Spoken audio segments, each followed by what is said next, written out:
جب میرا شوہر مر گیا تو میرے 9 بچے تھے۔ ان کو پالنے کے لیے میں نے بہت محنت مشقت کی، لیکن میں اپنے بچوں کا پیٹ نہیں پال سکی اور میں ابھی جوان تھی۔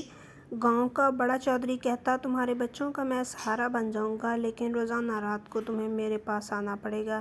میں نے کچھ دن بعد چودھری کی بات مان لی اور میں اس کی حویلی میں گئی تو ایک ایسے راز کا انکشاف ہوا کہ میرے پیروں تلے سے زمین نکل گئی۔ میرے شوہر کے 2 ہی شوق تھے، ایک بچے پیدا کرنا اور دوسرا اچھے کھانے کھانے کا۔ شادی کے بعد سالوں میں ہمارے ہاں 7 بچے پیدا ہو گئے۔ 2 دفعہ میں ایک ساتھ 2 بچوں کی ماں بنی۔ میری عمر کم تھی جب میری شادی ہوئی۔ میرا شوہر گھر میں کبھی کسی چیز کی کمی نہیں ہونے دی۔ اس بات پر حیران ہوتی تھی کہ اتنے پیسے کہاں سے لاتا تھا۔ میرا شوہر کسی کی زمین پر کام کرتا تھا، ہماری اپنی زمین بھی نہیں تھی۔ اللہ نے مجھے 2 اولادیں اور دے دیں۔ جب میری 9ویں اولاد میری کوکھ میں تھی، میرا شوہر اس دنیا سے چلا گیا۔ اس کی موت کیسے ہوئی کوئی نہیں جانتا تھا، بس وہ مردہ حالت میں ملا، لیکن اسے کسی نے جان سے بھی نہیں مارا تھا۔ پولیس کا اندازہ یہ تھا کہ شاید اسے ہارٹ اٹیک ہوا ہے۔ ہم لوگ گاؤں میں رہتے تھے اور گاؤں میں کسی کو اس بات کی اتنی سمجھ نہیں تھی۔ میرا شوہر اس دنیا سے چلا گیا۔ میں بہت اداس تھی، لیکن بچوں کے ساتھ میرا گزارا بہت مشکل ہو گیا کیونکہ اور ساتھ دینے والا کوئی نہیں تھا۔ پھر ایک دن گاؤں کے چودھری نے مجھے بری حالت میں دیکھ لیا کہ بچوں کے لیے کھانے کو کچھ نہیں ہے۔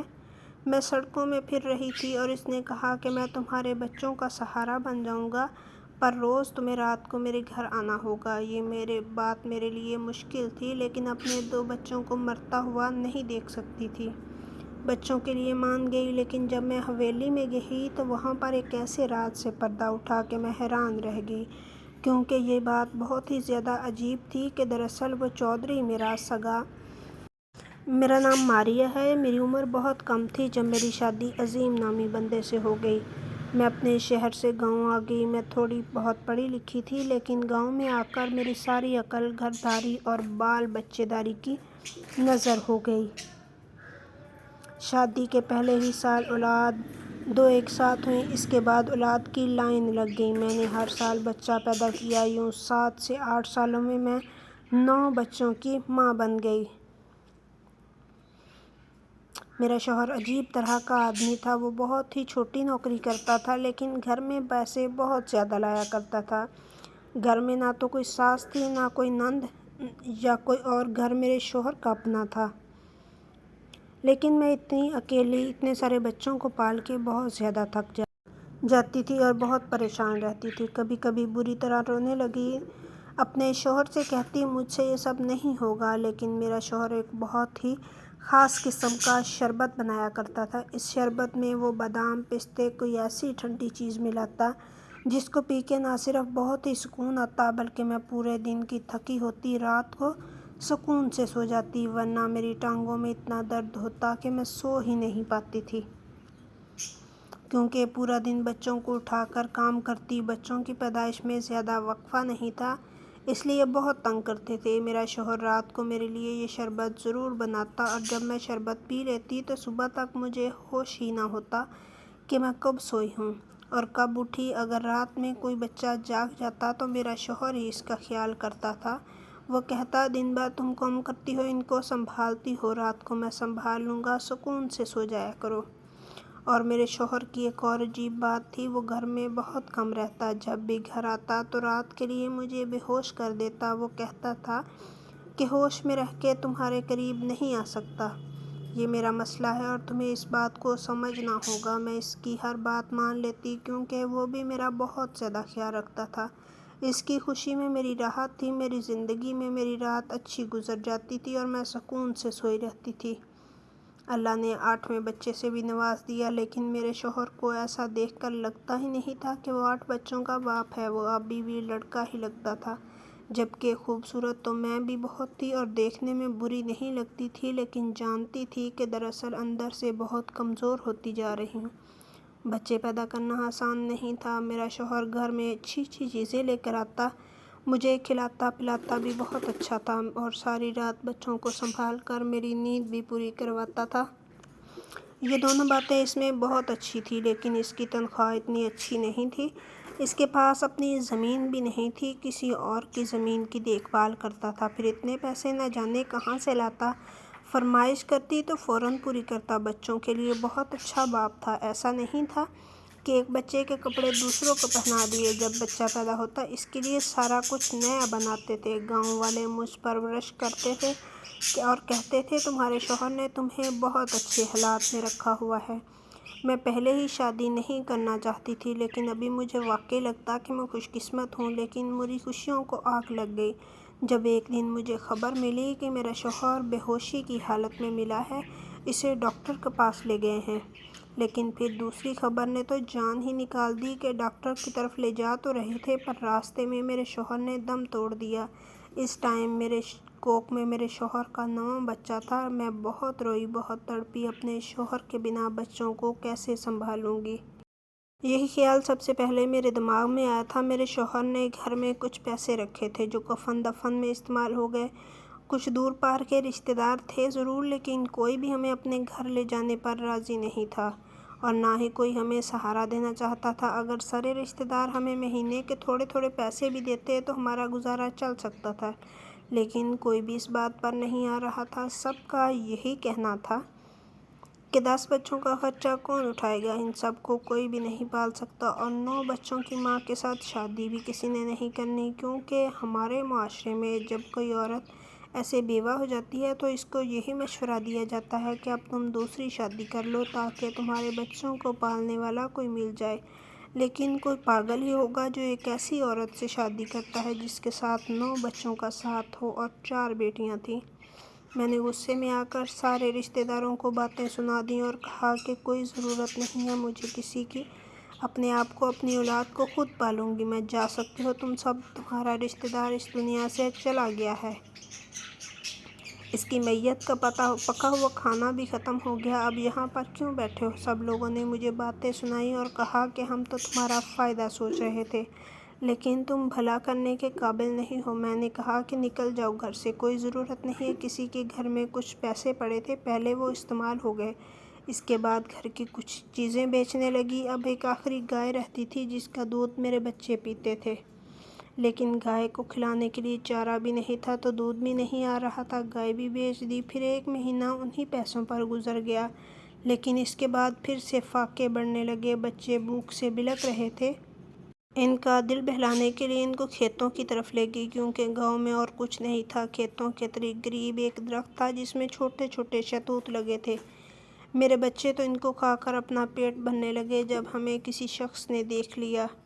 میں اس شخص کو جانتی تھی، وہ ہماری حویلی کا چودھری تھا۔ چودھری نے جب یہ منظر دیکھا تو ہمارے پاس آ گیا۔ بچوں کی حالت دیکھ کر نہ جانے کو بہت زیادہ پریشان ہو گیا اور کہنے لگا تم عظیم کی بیوی ہو نا جو پچھلے دنوں مر گیا ہے؟ میں نے کہا ہاں جی، اس کی بیوی ہوں، یہ سارے بچے عظیم کے ہیں۔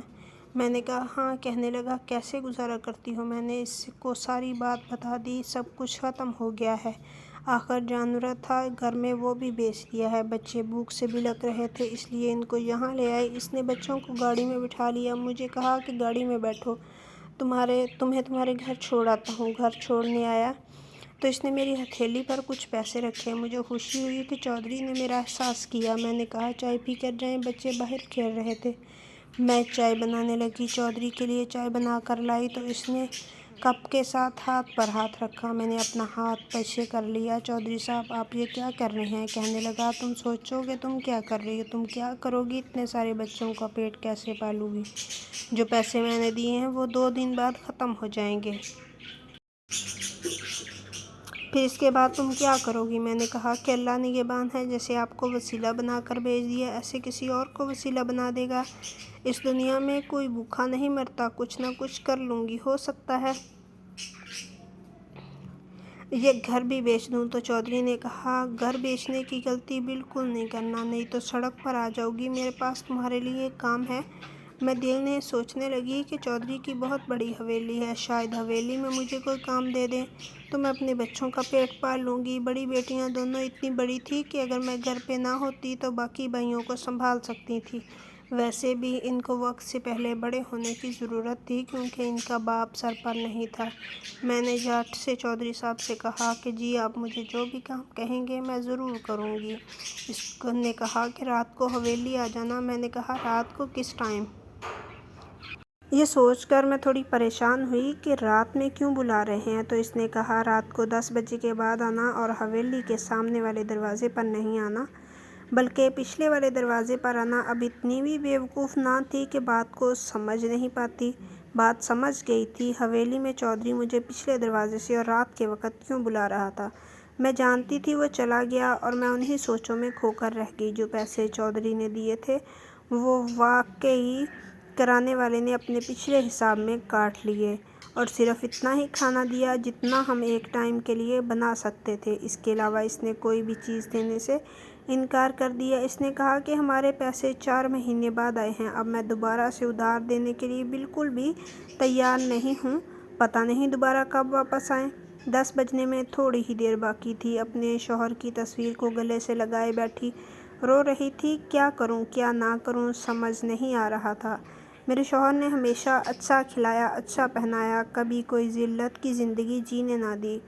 میرا اتنا خیال بھی رکھتا تھا، لیکن اب میں کیا کر سکتی تھی؟ کل کے لیے گھر میں کھانے کو کچھ بھی نہیں تھا اور کوئی امید بھی نہیں تھی۔ میں پڑھی لکھی تھی لیکن اتنی پڑھائی کافی نہیں تھی اور اتنے سارے بچوں کو چھوڑ کر نوکری کرنے جاتی بھی تو کون سی نوکری کرتی، کسی کے گھر کام کر لیتی، لیکن یہاں پر تو سارے ہی غریب رہتے ہیں سوائے چودھری کے۔ چودھری مجھے نوکرانی کا کام دے سکتا تھا لیکن وہ مجھے نوکرانی کا کام نہیں دے رہا تھا۔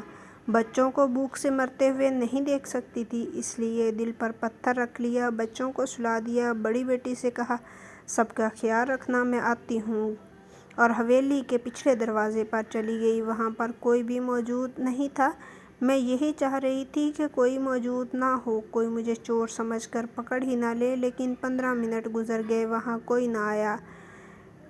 مجھے یہ سب نہیں کرنا، میں اپنے مرے ہوئے شوہر سے بے وفائی نہیں کر سکتی، اس لیے وہاں سے جانے لگی کہ کسی نے مجھے ہاتھ پکڑ کر روک لیا۔ دیکھا تو وہ چودھری تھا۔ میں نے اس کے ہاتھ سے اپنا ہاتھ چھڑوا لیا۔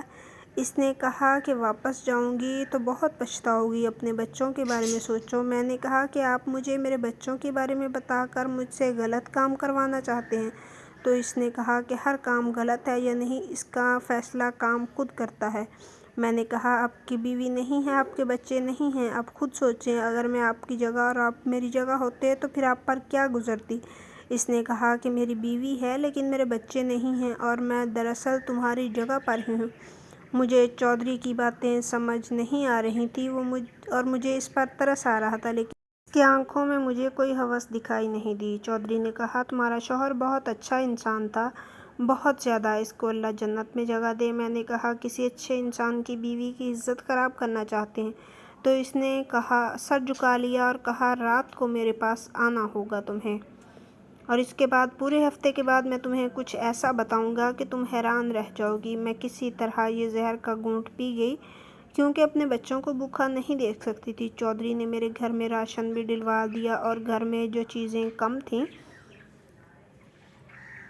وہ بھی لے کر، میرے بچوں کے نئے کپڑے بھی لے کر دیے۔ میرے بچوں سے بہت پیار بھی کر رہا تھا۔ اس کو یہ سب کرنے کی ضرورت نہیں تھی۔ پھر میرے کانوں نے خبر کی کہ چودھری کی بیوی اس کو چھوڑ کر جا رہی ہے۔ مجھے لگا کہ شاید میرے بارے میں پتہ چل گیا ہو، لیکن یہ بات تو گاؤں میں 2-3 مہینے سے کھڑی ہوئی تھی کہ چودھری کی بیوی نے اس سے طلاق کا مطالبہ کیا ہے کہ اسے طلاق دے، کیونکہ معاملہ کسی صورت نہیں بیٹھ رہا اور کوئی حل نہیں نکل رہا اور دونوں کی کوئی اولاد بھی نہیں ہے، اس لیے الگ ہو جانا ہی ان کے لیے بہتر ہے۔ چودھری طلاق دے رہا ہے۔ میں 1 ہفتے تک چودھری کے کہنے پر روز رات کو اس کی حویلی چلی جاتی، لیکن اس نے مجھے 3-4 دن سے نہیں بلایا تھا اور میں نے بھی شکر ادا کیا کیونکہ مجھے ایسی زندگی نہیں جینی تھی۔ میں بہت مجبور تھی، لیکن پھر ایک رات اس نے مجھے بلایا اور اس دفعہ مجھے اپنی حویلی کے گیسٹ ہاؤس میں لے جانے کی بجائے سیدھا حویلی کے اندر لے گیا۔ میں یہ سوچ کر حیران ہو رہی تھی کہ کیا اس کو کسی کا ڈر نہیں ہے کہ حویلی میں نوکر دیکھ لیں گے، یا اس کی بیوی نے دیکھ کر کوئی سوال کر لیا تو کیا جواب دے گا وہ؟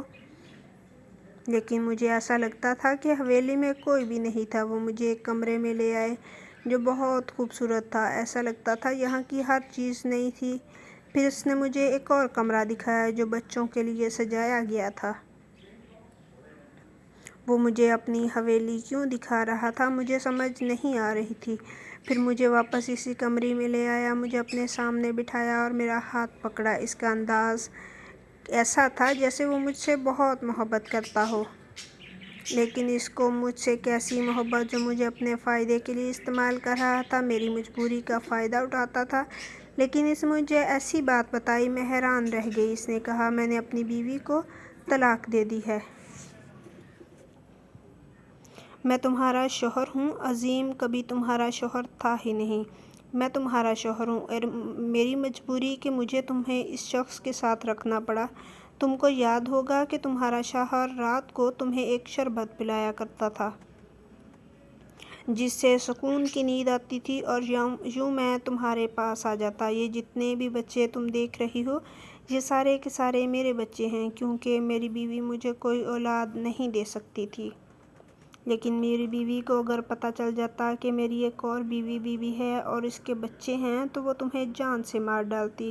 اس کے خاندان والے بہت اثر اور رسوخ رکھتے ہیں، اس لیے مجھے یہ سب ناٹک کرنا پڑا۔